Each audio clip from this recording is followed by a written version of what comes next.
Message de vœux au Président de la République, chef de l'État, notre hôte de marque en ce jour.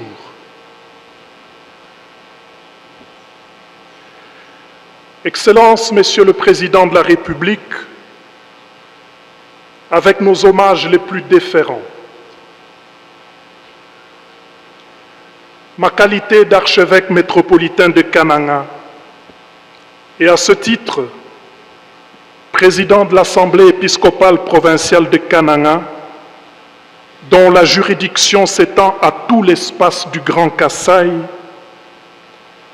me vaut l'honneur de m'adresser à vous en ce jour de Noël 2024. C'est pour vous souhaiter une chaleureuse et cordiale bienvenue à Kananga, chef-lieu de la province du Kasaï central. C'est aussi pour vous assurer de nos prières en votre faveur, pour vous remercier et vous présenter certains besoins de cette population. Excellences, Monsieur le Président de la République, en vous souhaitant la bienvenue à Kananga, où vous êtes très aimés, comme vous avez pu le constater hier, je vous dis en même temps que nous nous sentons tous vraiment honorés que vous soyez venus prier avec nous en cette pro-cathédrale Saint-Clément. Merci d'être un chef proche de votre peuple. Merci d'être un chef qui connaît et qui craint Dieu. Merci pour l'exemple de votre piété.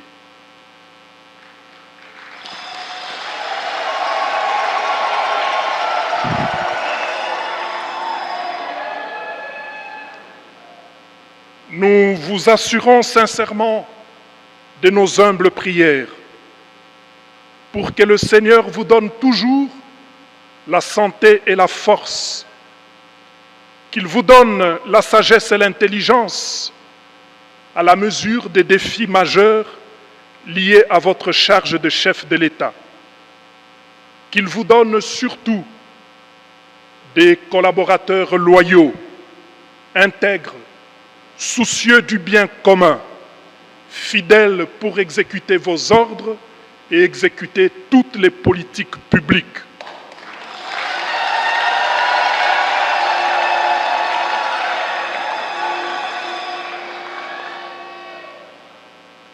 Que le Seigneur vous donne des collaborateurs qui vous aident à faire avancer notre pays vers des lendemains meilleurs, qu'ils soutiennent tous vos efforts et les couronnent de succès sur tous vos efforts en vue de ramener la paix et de restaurer la souveraineté de l'État à l'Est et sur tout le territoire national. Que Dieu entende nos prières et nous exauce par sa grâce. Excellences, Messieurs le Président de la République et chef de l'État, nous voulons ici vous exprimer notre reconnaissance sincère pour les réalisations qui, sous votre impulsion, soulagent la misère de la population kassaïenne. C'est notamment la construction de la route nationale numéro 1 qui avance et dont nous espérons qu'elle ne tardera plus à traverser tout l'espace kassaïen. C'est l'établissement des bases logistiques importantes pour la construction de la route nationale numéro 2. Les centres communautaires, les écoles, les universités et autres bâtiments publics récemment construits ou réfectionnés ça et là. Le barrage de Toubitoubidi, qu'on peut reproduire dans toutes nos provinces, et qui donne aujourd'hui de l'électricité à Miabi, à Kabeya-Kamwanga et à une partie de Mbujimaï. La réalisation de plusieurs œuvres sociales par tous les diocèses de notre pays grâce au financement du Trésor public. Et ceci est une première dans l'histoire de notre pays.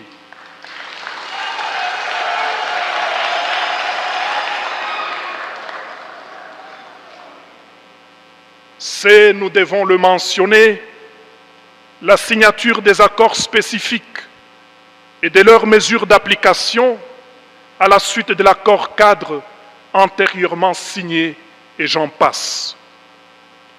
Vous avez été bienveillants avec nous et à ce titre, tous les évêques des diocèses suffragants de la province ecclésiastique de Kananga s'unissent à moi pour vous remercier sincèrement au nom de tous nos fidèles.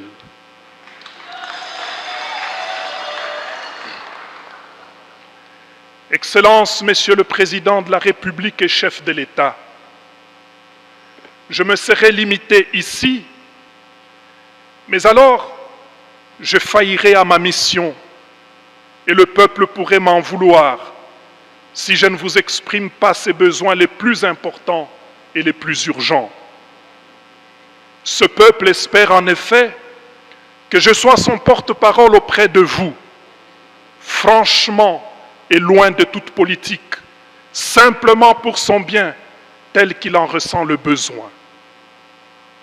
Les besoins de ce peuple sont nombreux, mais il y en a 3 qui nécessitent votre attention particulière pour une intervention urgente. Je cite les routes, l'électricité et les ravins.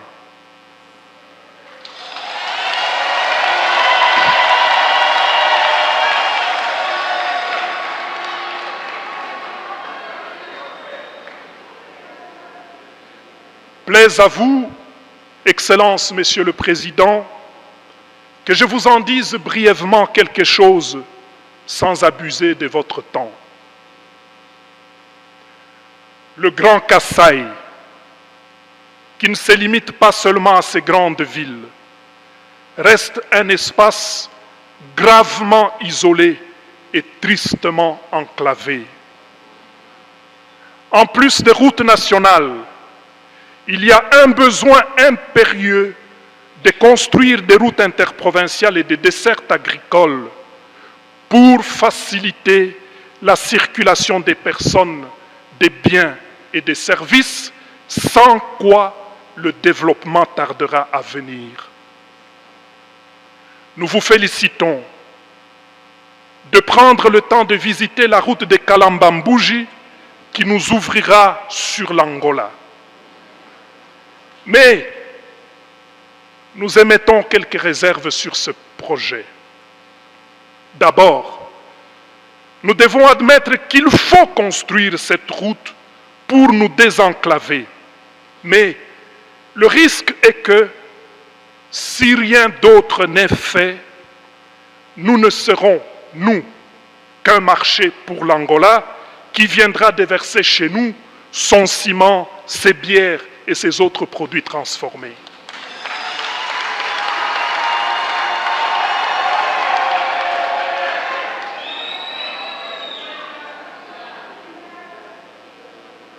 Que pourrons-nous amener en Angola si ici chez nous, nous ne transformons rien, nous ne conservons rien non plus, faute d'énergie électrique?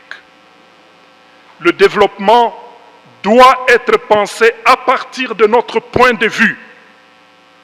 Nous ne sommes pas donc contre la construction de cette route. Nous voulons dire qu'en plus des routes, le peuple a énormément besoin d'énergie électrique pour transformer et conserver ce qu'il produit à l'état naturel. Ce n'est qu'avec les routes et l'électricité que notre peuple s'inscrira dans la logique d'échange avec les autres et ne sera pas seulement un marché de ce qui est produit ailleurs pour être vendu et consommé chez nous. Sans énergie électrique, le Kasaï sera loin de toute industrialisation et ses fils s'en iront ailleurs où d'ailleurs on ne veut plus d'eux. Ils y sont stigmatisés, maltraités et pourchassés et même tués comme des pestiférés.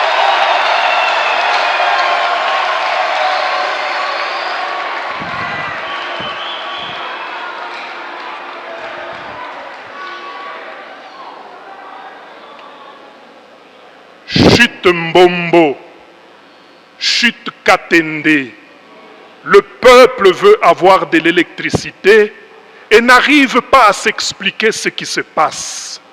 Quand il entend dire que le matériel pour tel barrage serait arrivé à telle gare et aurait moisi là-bas, le peuple ne comprend pas.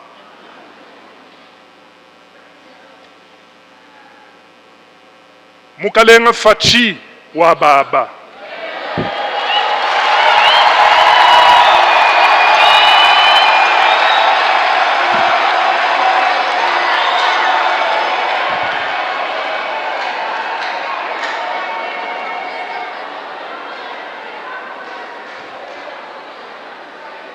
Bana benumba bambane tufesha ko kunzembwa bwa musangu mukwabo pawalo ni benyi kutwendele kwetu kuneku twa benzele fier twa bebejene nujini kwenu kutibu kwetu kunekwanyi.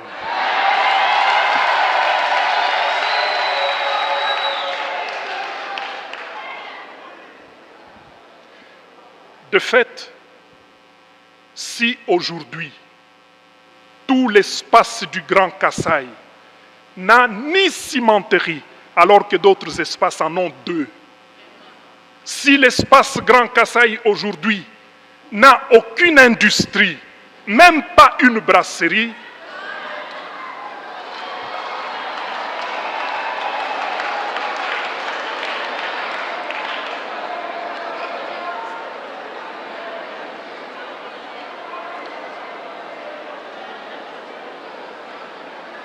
si tel est le cas, voulais-je dire, ce n'est pas parce que les Kasaïens ne sont pas forts, ce n'est pas parce que les Kasaïens ne sont pas intelligents, ce n'est pas non plus parce que la terre du Kasaï n'est pas fertile et n'a pas de richesse, c'est parce que nous manquons l'électricité. Excellences, Monsieur le Président et chef de l'État, la multiplicité et l'ampleur des ravins dans toutes les provinces du Grand Kasaï sont telles que la solution à ce problème dépasse les capacités des habitants et demande une intervention résolue du pouvoir public.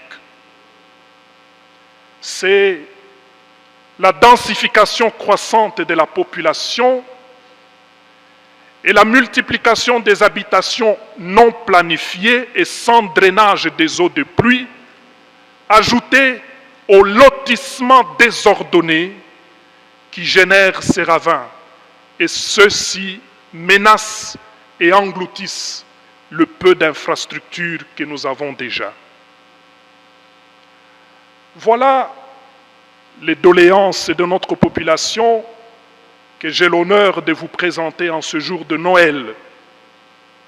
Merci pour votre écoute, Monsieur le Président. Joyeux Noël à vous, Monsieur le Président. Joyeux Noël à Maman Denise, votre épouse, et à tous vos enfants. Joyeux Noël à tous vos collaborateurs. Que Dieu vous bénisse.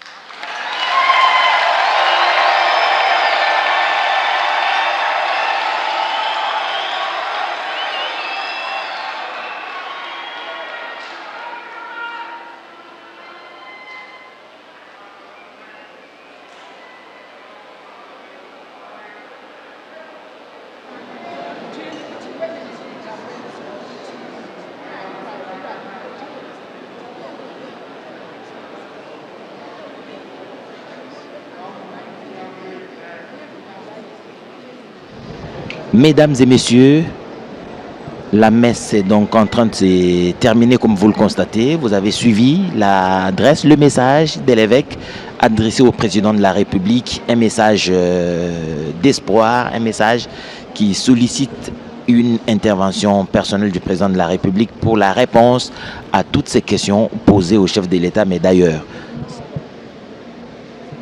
Nous allons donc assister à la bénédiction finale de l'archevêque de Kananga, Félicien Tamboué. L'admission à l'archevêché ne dépend pas de l'âge ni de l'expérience, mais c'est une responsabilité sacerdotale. Il est parmi les plus jeunes archevêques de la République démocratique du Congo, ordonné en 2023. Veuillons nous tenir debout pour la bénédiction solennelle de Noël.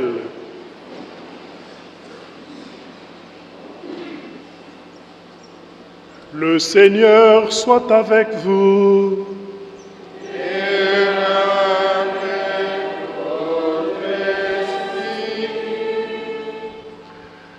Dans son infinie bonté, Dieu a dissipé les ténèbres du monde par l'incarnation de son Fils. Par sa nativité glorieuse, il a fait resplendir cette nuit très sainte, ce jour très saint, qu'il éloigne de vous les ténèbres de péché, qu'il éclaire vos cœurs pour que vous pratiquiez le bien. Amen. Amen. Il a voulu que l'ange annonce aux bergers une grande joie, la naissance du Sauveur, qu'il mette en vos cœurs sa propre joie et vous envoie annoncer son évangile. Amen. Amen. Par l'incarnation de son Fils, il a scellé l'alliance du ciel et de la terre. Qu'il vous comble de sa paix et de sa bienveillance, qu'il vous unisse à l'Église du ciel. Amen. Amen. Et que la bénédiction des dieux tout-puissants, le Père, le Fils et le Saint-Esprit descendent sur vous et y demeurent toujours. Amen. Amen. Allez dans la paix du Christ.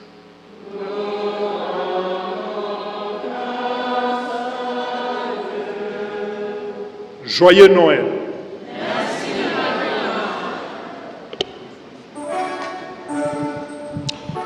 Ainsi se termine cette célébration eucharistique de Noël ici à Kananga. Une messe célébrée par l'archevêque métropolitain de Kananga, Monseigneur Félicien Tamboué. Nous disions tout à l'heure que l'admission à l'archevêché ne dépend ni de l'expérience ni de l'âge. C'est une responsabilité sacerdotale simplement. L'Église Famille des Dieux de la République démocratique du Congo compte 6 provinces ecclésiastiques, dont justement la province ecclésiastique de Kananga qui regorge de tous les diocèses du Grand Kasaï, c'est-à-dire jusqu'à Lomami. Kinshasa est aussi une province ecclésiastique avec à la tête l'archevêque métropolitain de Kinshasa et en même temps cardinal, Monseigneur Fridolin Ambongo. L'autre archidiocèse, c'est l'archidiocèse de Mbandaka Bikoro avec tous les diocèses du Grand Équateur. L'archidiocèse de Lubumbashi comprend tous les diocèses du Grand Katanga. L'archidiocèse ou la province ecclésiastique de Bukavu comprend le diocèse de tout le Grand Kivu. Et l'archidiocèse de Kisangani ou la province ecclésiastique de Kisangani qui comprend tous les diocèses de l'ancienne orientale. En tout, la République démocratique du Congo compte 48 diocèses à la tête desquels se trouve un évêque, mais il y a au total 6 archevêques, dont celui qui vient de présider cette Eucharistie. Le message poignant aura d'abord été cette homélie de l'archevêque métropolitain et puis son message de vœu au président de la République. Le chef de l'État et la distinguée première dame sont en train de quitter cette église cathédrale sous les grandes ovations de cette assistance qui a apprécié la présence de la famille présidentielle ici à l'occasion de cette messe de nativité. Le président de la République, au 2e jour de sa mission d'itinérance, a voulu commencer par rendre grâce à Dieu avec la communauté catholique locale ici dans l'église cathédrale. Mais son programme devrait se poursuivre parce qu'il a prévu non seulement de venir prier, mais aussi de poursuivre sa visite de terrain. Il est attendu aujourd'hui sur cette route de Kalambambouji et d'Ichala. On ne peut pas parler de problème du Kananga.